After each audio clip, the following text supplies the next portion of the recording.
Hey guys, this is just a quick update video. It's really hot in here, sorry.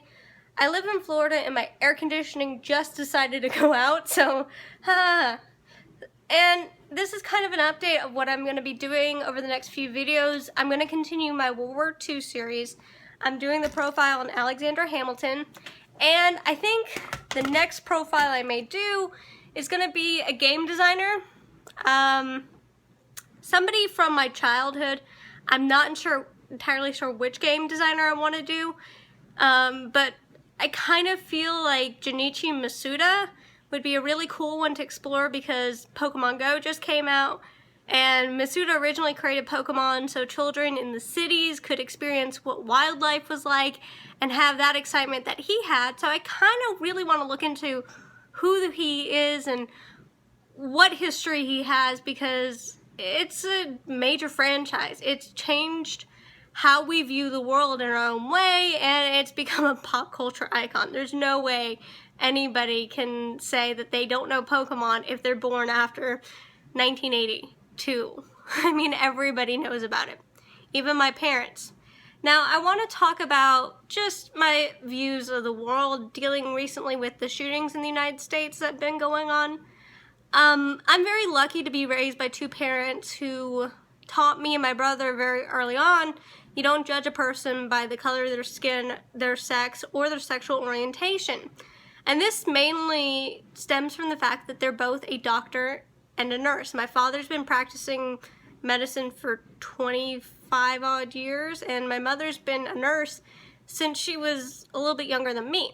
And my parents went through the AIDS crisis, and they saw the horrific events of AIDS. They saw how people would come in and just die within weeks, and it's always stuck with me about how my parents described just witnessing this. And I may make a video where I convince my mom and dad to sit down and do an interview with me, because it is such a horrible event, and I don't feel like we do justice in the United States when we talk about it.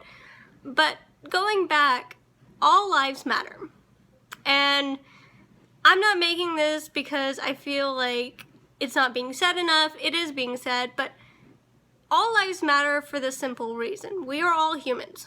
We all have the same color of blood.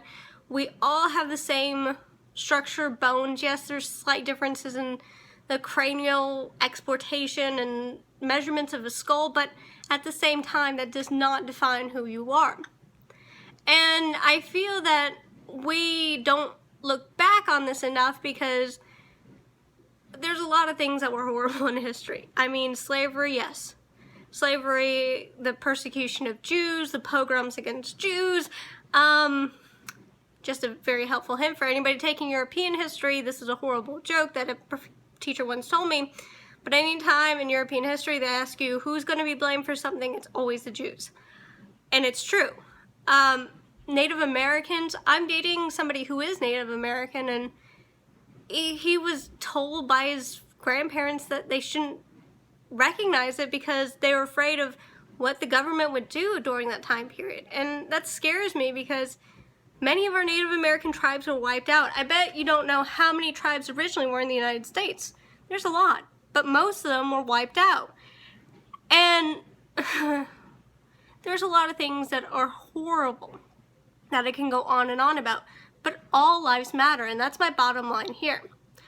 I really do want to do a video with my parents, and maybe I can convince them to go on camera when I have some questions for them, because my mom and my dad were in Newark, New Jersey, which was the AIDS capital of the world for intravenous drug use, and have them talk about their experience when AIDS first came out, because there was a lot of major misconceptions, and I really feel that's a topic I do want to explore on this channel.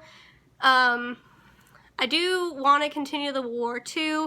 I may have an interview. We have a family friend whose grandmother was actually living in Honolulu. She's a native Hawaiian during Pearl Harbor, so she can talk about that. We also have a family friend who went behind the Iron Curtain during the Cold War. He was a soldier. I'd really like to get his story, and I've seen the photos he has, which are absolutely amazing. I would also like to maybe get one more interview, but I'm not entirely sure I can get this local historian on my channel to talk about Panama City and Bay County area. So I don't know exactly what I'm gonna do yet with that, but it is what it is. Well, I hope you drop a like, drop a comment, tell me if there's any historical period you want me to explore, and please share the video. Have a wonderful day, guys.